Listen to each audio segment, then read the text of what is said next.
Did you put the campaign in Instagram stories where it's very easy for someone to click a link and immediately go?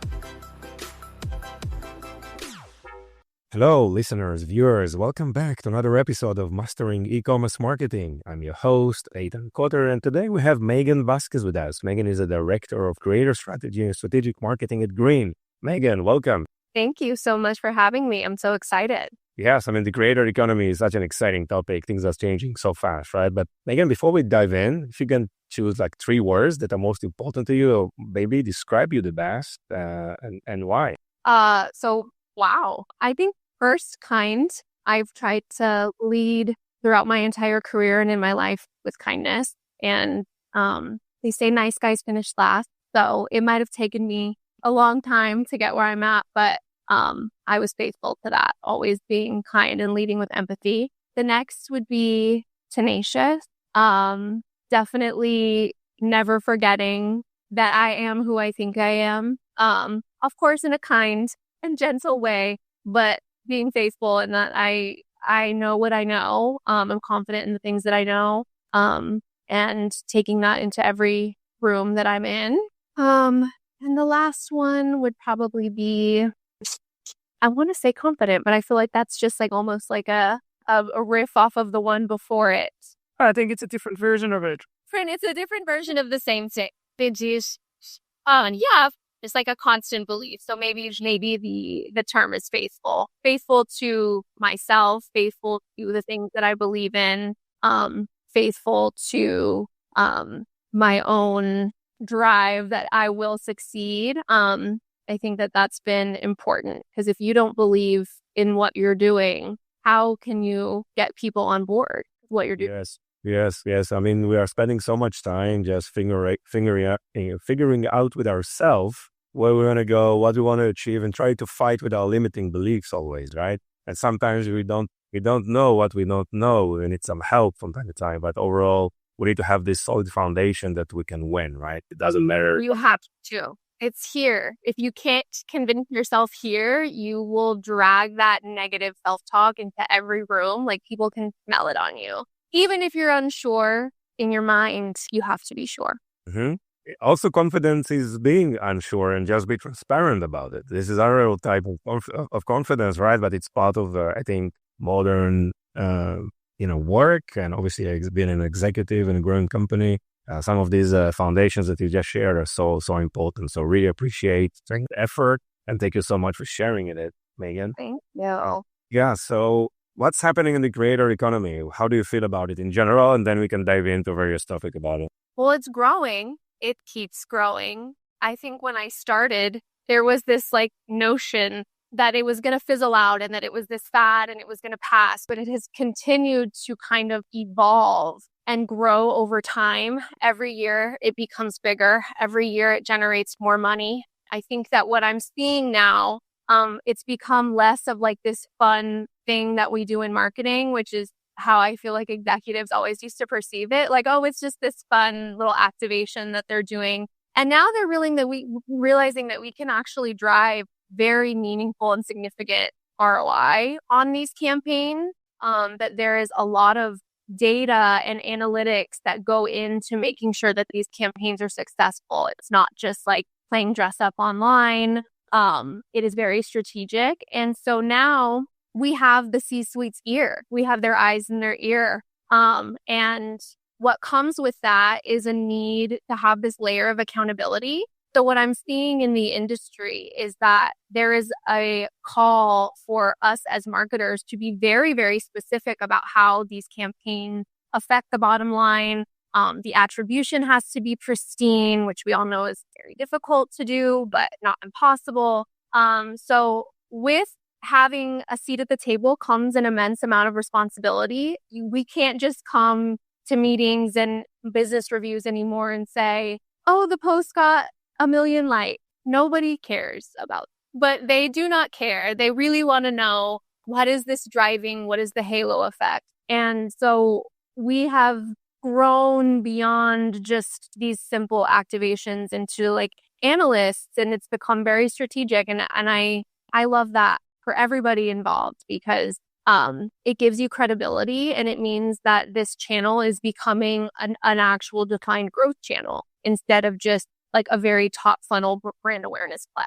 So that's exciting. That's how I've seen it shift. 100%. I mean, I think brands realize today that creator-led content is much better than a brand-led content, right? So that's already proven across any type of research and data, right? And that's definitely the right approach to go. And I know a lot of brands that this is just their primary strategies, and for other brands, it's just kind of a still proceeds on awareness channel, right? Yeah. So it'll be like a top of funnel gig or something like that, right? So, but Megan, more specifically about you, I mean, I know that you are dealing with brands, obviously with the talent side. There's a lot of tech involved in the middle, and you mentioned some data and analytics tools. I mean, what's the scope of your responsibility in terms of being a successful leader, right, in this space? Yeah, I think in this space, if you're going to be a successful leader, you have to kind of trickle down to your team being data minded. So we get very blinded by flash and glam and I especially if you're a consumer of online content, I might be like, I love this person. Like, oh my God, I'm fangirling to get to work with her. But you have to like go beneath the surface. So I've managed large teams. Obviously now I work more closely with brands. I work more closely with creators directly. But the thing that's been something that's like kind of trickled down to everybody is we have to be data led. So if you're a creator, you need to be providing like very specific data insights to brand partners, because then that's what's going to make them activate you, right? Like, oh, this is a serious person. They're showing us reach, customer demographics. They're telling us how their audience matches our customer base. Like as someone on the brand side, that's huge. They're doing most of the work for you. So immediately that person's at the top of my list to activate. If you're on the brand side, you have to know how to ingest that data and compare it. If you have an e-commerce site and you know what your on-site conversion rate is and what your average order value is, you can take insights from the influencer, like their reach and their link clicks. And now you have like a very predictable forecasting model as to how much revenue can this person drive. They're going to refer this much traffic, this many people click the link. Based on our on-site data, this is how many people convert. And this is what we can project. Now you have an actual forecasting model that you can share with your leadership team to actually secure budgets ahead of time so that you can actually plan out campaigns for the rest of the year. So I think for me, it's like educating everybody every step of the way. Like it's not a complicated formula, but if you can master it, you will have so much success in scaling, not just starting your campaigns, but scaling them. Yeah. In terms of, you mentioned scaling, and for you at Grin, right? I mean, you have the platform to manage those type of transactions, but obviously there's a lot of like different type of transactions, which are more hand-holding, try to create more services. How do you see the market? Because initially, and we run a SaaS company as well, our initial dream was, hey, service, right? Let's just put it out there, let's market it. And that's the stakeholders of the platform, brands, creators, just try to figure things out. We are in the video commerce space, so it's a one type of client, but you are in the section of brands and creators. How do you see this kind of a self-service transactions versus more hand-holding, and do you see any shift, maybe things changing in this respect? Yeah, I do think like specifically in the SaaS world, like initially we want to provide an operating system to teams so that they can execute all these different components from one single platform. And Grin does that very well.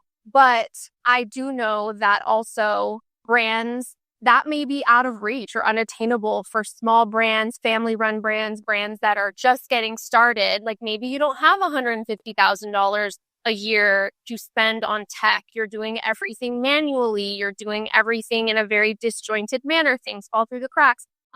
So we were like, how can we really like meet the target market somewhere in the middle where we have our incredible operating system that is still available, but now also a self-serve option where you can try Grin free for 30 days. You can sign up without a contract. You can get month-to-month pricing, and you can have a tech available to you that is a little bit more accessible. And obviously now Grin is very much focusing on this AI layer, because what we see in marketing is that things are very fragmented, right? And it's marketers at every level, even all the way up to like VP and like senior director levels are very bogged down in the minutia of all of these different components. Even when you have great tech, like there's still internal things. You have to deal with finance, you have to deal with paid and other and cross-functional partners. So for us, it was like, and then influencer is so different from paid media, right? So paid media is like you and a platform. When you were doing influencer, it's you, a platform, and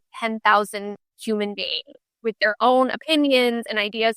So it's like lots of hand-holding required, especially on the creator side. We thought if AI was here to take some of that administrative burden off of these teams, it would give them the opportunity to actually think strategically, think big picture. I can't tell you how many times in my career, like I would be in a performance review and my boss would be like, I want you to like go for it. I want you to be like having huge ideas. And I'm like, I do, but I'm in like a 67 thread email chain with like 20 different people at any given time, negotiating rates, negotiating contracts, reaching out to people. And it's hard for me to think outside the box when I feel very confined by like this administrative headache. So I really see AI coming in to lift that and like free us from that.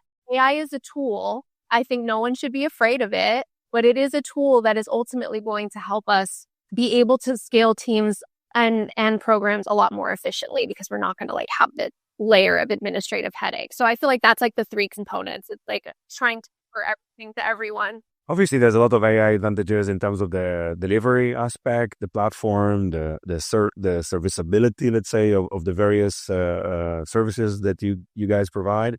But AI is also part of content creation and part of AI creators and AI avatars. And what are your thoughts on this? How do you see this influencing this market? So I have a lot of thoughts about that, and I have a lot of thoughts about it from the audience perspective. I do feel like over the course of like the past 10 years, audiences have gotten so smart. They're so smart. They are so savvy. They are so in tune to what's going on our side, more so than they have ever been in the past. Like I feel like the curtain has like just kind of fallen, and I don't know that audiences are going to be as receptive to AI generated content as they are. I feel like they will be able to almost sniff it out and it will cause them to lose trust. Now, I do think that AI is incredibly helpful in ideating processes. I do think that it can help you when you get stuck. It can help you understand the best hooks to use. So I see AI as a tool and a layer. I don't know how audiences are going to perceive things like, obviously now we have like AI musicians that are actually like releasing songs and they're charting. We do have AI creators that are doing social shopping. That's been something that we've been seeing for a while. I don't think it like made it to the States as quickly as it made it to like other major. Like the live shopping host, right? Which are AI based in China, you mean? We see that as China. Yeah, lots of big China and very much on the forefront of the shopping boom, and we're just kind of like trailing along. So I see it happening. So I don't ever think to myself, oh, that would never happen. I just know that for brands, we see the most success when these creators have such a inherent trust base built in with their audience, almost to the point that it becomes parasocial. Like you feel like this person is your friend. So if this person is recommending a product to you,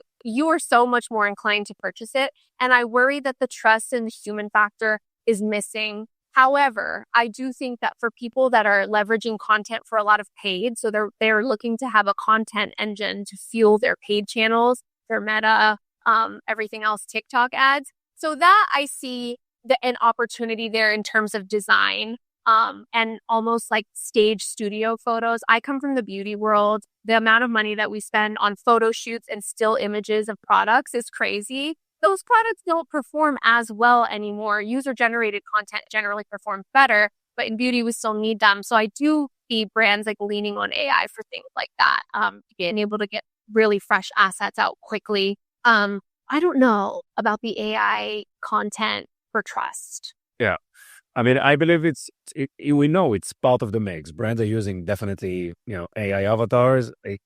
Usually, I mean, there is some segment in the market that is okay just receiving content from AI. Obviously, it can't be the overall brand strategy, just trying to, cut cost and just, do marketing on AI avatar. That it's definitely not going to work. But if it's like a smaller percentage of the overall creative plan, then I think it makes a lot of sense. And I think users can, as you said, can immediately figure this out, and we know that authenticity is just the most important thing, right? And just speaking about authenticity, obviously TikTok Shop changed a lot of things and just created this new category of creators, or what they call affiliates, that are able not just to build awareness or brand loyalty, but that can also promote sales and focus more on the conversion aspect, right, of the creativity. What do you see happening with brand? Because traditionally it was kind of a brand awareness channel, right? But now it can be also a conversion channel in all these platforms. So things are changing with that respect as well. Yeah. I spent much of my career, like I said, in beauty, and then I spent some time at agency. It was all very top funnel. And then I ended up at an e-commerce aggregator, actually an Amazon aggregator called Gracio. And we had at our peak, 200 brands. And that was my first time, especially because they serviced mostly Amazon native companies. And we know that Amazon borrows so much of your brand identity when you retail there, that it was less so, right, about the top funnel. That we weren't really focused on that. That was very much a culture shock for me as a company. You care about. Yeah, some of our brands didn't even have Instagram accounts. There was no need to build a lot of equity in who the brand was. We just needed to talk about why the product was good and have influencers communicate that. And we needed to generate sales quickly and attribute them. So that was a very powerful exercise for me in learning how to be very bottom funnel focused. It taught me how to look at creators. At this point, I have it down to a science where I can look at a creator and say, oh, this person can sell, versus who can't. And then I think TikTok took that and absolutely just put a turbo engine in it and just took it to the moon. I'm fascinated with the flywheel that happens on TikTok with products and people speaking about them at volume. It's actually just so incredible. I was not a believer. I was not an early adopter of TikTok Shop. I thought people were going to find it annoying. People probably still do, but I hit buy probably once or twice a month on some TikTok. Absolutely. I always tell my leadership teams, I am the consumer. So I'm the first person I put to the test because I'm the consummate consumer of things. I like to buy things. I like to watch people try things and open them. So once or twice a month, I purchase something on the TikTok Shop. I am a huge believer now in social shopping. I love the model. I love the way that the flywheel works there. It's just been done so well. If any this, yeah. Very nice. I mean, one of the strongest aspects of what's happening in TikTok is the discovery aspect of it. I mean, in Black Friday, November month was just a crazy spike in sales because people just search for things on TikTok and versus other platform and just finalize the checkout within the TikTok Shop environment. So this was a very powerful thing out there. Begin the journey and just check out on the same platform, which is really, really nice. Well, the algorithms are also just so specific. How did you know I couldn't think of 10 stocking stuffers to get my children? And you recommended me a video that shows me 10 that I can buy right now. It's done. It's so well done. And I love that if I drop something in my cart and I'm in a consideration phase, I get 20 more videos that convince me. Oh, it's amazing. Yeah. And that's not so different than what we've been doing without, obviously TikTok is an ecosystem but that's not so different than the way that we do it in a more traditional marketing mix.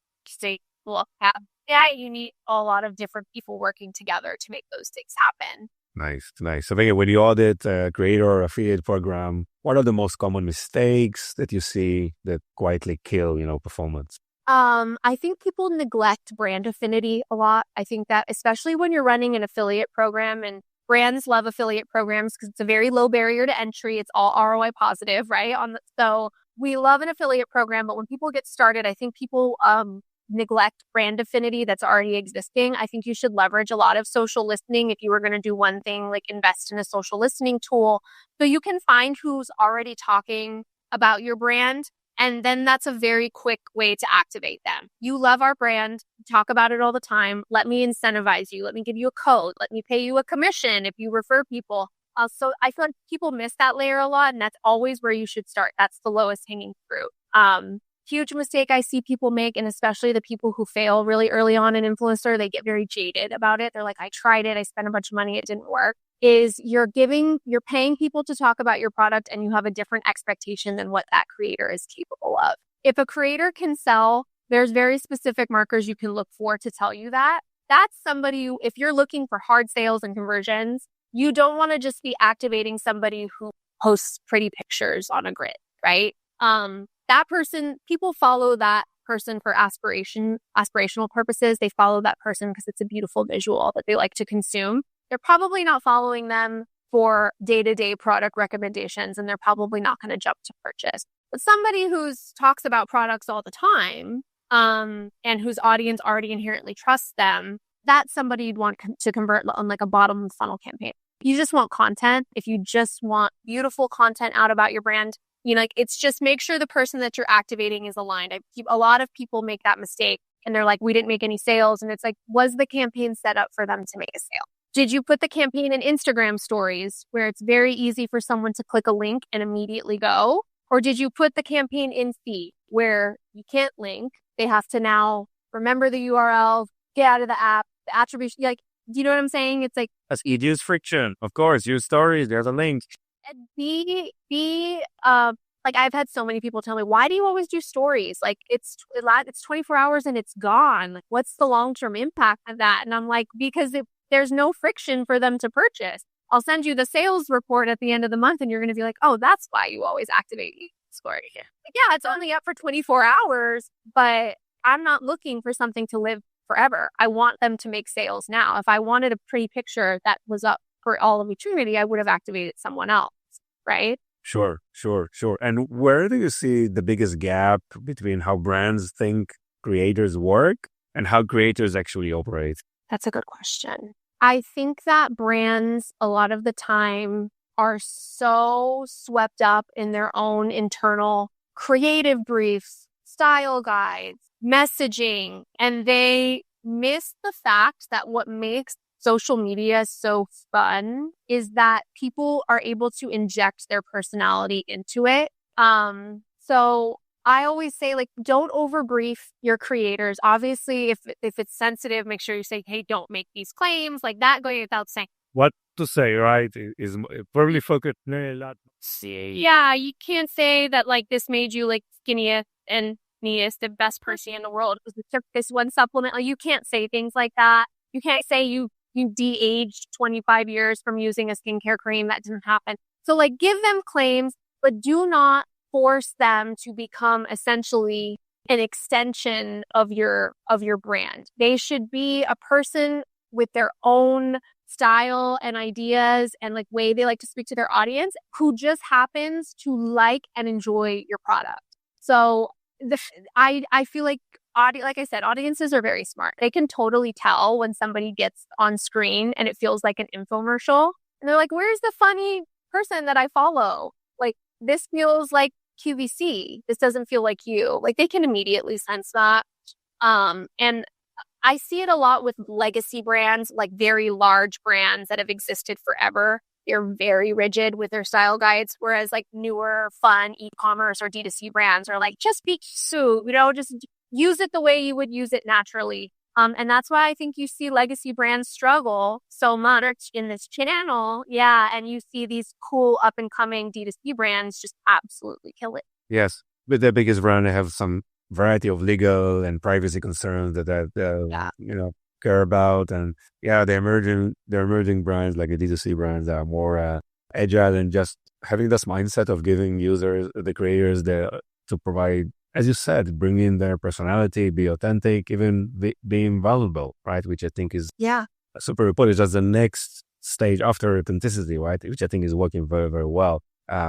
Megan, I want to talk to you about the long-term view, right, of brands when they're engaging creator. It's not a short-term kind of a gig, right? I mean, those who are performing very, very good. How do you recommend brands strong relationship with creators, even make them like a brand ambassador? Yeah, I think if you see somebody who the audience responds, you can see it in the comments, you can see it in the engagement, you can see it in the traffic, you can see it in the sales, depending on what your objective is. If you see success, what I like to do is I like to just put them on a long-term contract. So I'll basically say, depending on what my budget is, let me give you one contract. You'll have a deliverable once a quarter. You decide if you want it to be different products, if you want it to be all the same product. But get just something set up. Make your life easier. It makes the influencer's life easier. If they have a management team, the management team will love you for that. For you, you don't have to just do 4 contracts a year, 5, 6, 7. You can do one. Get people like that on a long-term deal, because I don't believe so much in fatigue of the audience. I think that if anything else, it's just going to foster more trust in the audience. And it gives them also an opportunity to activate on like moments. So for example, I had someone I put on a long-term contract for a stain remover brand, and she was amazing because every time like someone would ask her about it, she would take that as an opportunity to activate and say, I have a code, I have a short-term promo, like run and get it. So it just allows them to be a little bit more nimble because they know that they have the ability to activate multiple times throughout the year. So you can like act on moments like that, right? Or one time I had someone whose daughter, same brand, it was like a stain remover company. Her daughter Sharpied like a brand new, beautiful restoration hardware chair, Sharpie all over. And she was like, hey, my daughter Sharpied the chair. Like, I think this is probably a good time for me to film this and we can like go live with this as content. So it makes everybody more nimble. Definitely activate people long-term that perform well. You want those to be like your most intimate fostered relationships that you have, because they're just going to bring their audience with them. Like that's all new customer acquisition for you long-term. And Yeah. What are your KPIs today for a successful campaign? for me, I think successful campaign, depending on where it's going up, is obviously I like to see clicks. Link clicks are a huge KPI for me. That just shows me intent, audience, that the audience responded, that the audience had intent. Whether or not they converted once they landed on site is another thing to troubleshoot, but I like to look at clicks. I think I look a lot in the comment. If something is going in feed, and even if it doesn't go in feed, even if it goes in stories, I'll follow up with the influencer later and say, what was the response? Like, did you get any negative responses? Sometimes people are a little bit more bold in Instagram story DMs. So I'm like, what did it sound like? Were people excited? So I like to know, like, what is the audience sentiment? How do they feel? That's a huge KPI for me. And then I think just always conversions, huge. That's not a KPI for everyone. I think it varies program to program, but I focus very heavily on like conversion-based campaigns. I think that that's the easiest way kind of for us to sing for our suffer and keep budget rolling in and keep approvals rolling in, is to make sure that you're, getting ROI positive on your budget. So I like to see conversion too, clean attribution. Yeah, I mean, that's definitely the difficult part, right? Yeah, is conversion. We know about the halo effect, and we know that people like to consume content and just, check out online, maybe pick up in store. I mean, you don't know where it started. I mean, the journey really, maybe discovery on TikTok, eventually, created a checkout right on Amazon or even on your Shopify. So it's very, very difficult, or AI helps a lot, right? That's one of the problems with data, because there's too much, right? And each platform providing a siloed kind of information. Obviously, there are tools who can just analyze everything. But I think this is one of the biggest pains, probably struggles of marketers, is they just to try to figure out what's really happening. It's a huge amount of information. And what do you ask? I mean, what's the question you want to answer? Just in this vast information. It's so hard. I mean, it's so hard. But halo effects are real. Whether or not so you quantify it, yeah, even though you can't quantify it, the correlations can absolutely be made. If you're an Amazon company and you jump 100 points in the rankings and now you're the number 3 product and you had a huge influencer go live, you could probably put 2 and 2 together. But the halo effect is real. I wish there was a way that we could make it a science, right? Great. So Megan, what's important for you and Grin in terms of plans for 2026? What kind of customers you are looking at? Which kind of type of customers you want to attract? What's your story for the year? Yeah. Our story at Grin for the year, I think our goal for the year is we are reinventing parts of ourselves to meet the market and our customers where they are. So that means being a little bit disruptive by bringing in AI. I mean, in marketing, marketers tend to be late adopters of tech, which is interesting. But we like do things manually for a lot longer than we should. It's like we're almost very protective of things like that. So AI is scary. I understand that. So we're trying to pull the veil back on a lot of that it's not scary. It's a tool. Again, with self-serve that launches today, bringing a product to a different segment of the market who needs to get started quickly. They don't want to have a long-term 12-month contract going back and forth legal. They want to just go today and build a program, meeting that part of the market there. And then also creators. We're building now a product that is creator facing to remove some of that friction, that operational friction for the creators as well. We work a lot to simplify ops with brands, but I don't think anybody has really listened to creators. They are also very much bogged down in the minutia of email inboxes, going back and forth with brands, pitching, keeping their stats clean. And if you can't afford to pay a management company to do all of those things for you, you're almost limiting yourself and hitting a ceiling operationally. So we're also looking to create experiences and products for creators that help them address that. So we're meeting everybody where they are in 2026, trying to bring, the best solution to the market and just keep the industry moving forward. Super, super interesting. Megan, and how people can find you and Grin? Yeah, absolutely. So you can find Grin obviously on LinkedIn. It's GRIN, all caps. I'm Megan Vasquez. Also find me on LinkedIn and definitely follow us on Instagram. It's at Grow with Grin. Great. And anything else you want to add? If you want to sign up for self-serve and get started with Grin today, just go to grin.co/get started and you can literally sign up for a free 30-day trial today and get started. Great. Megan, super interesting. Love this episode. A lot of energy. So thank you so much. Thank you so much for having me.